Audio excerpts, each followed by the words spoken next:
Anyway, he was like the original sort of conceiver or at least legislative champion of the Schools of Hope program, and essentially it is a way to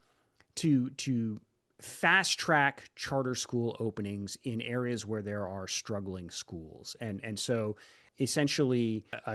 if a charter school operator gets designated as a gets permission to open a schools of hope, they can go into an area where there's a struggling school and they get to open it regardless of whether or not like locals want it there, right? There's like kind of a preemption element to this.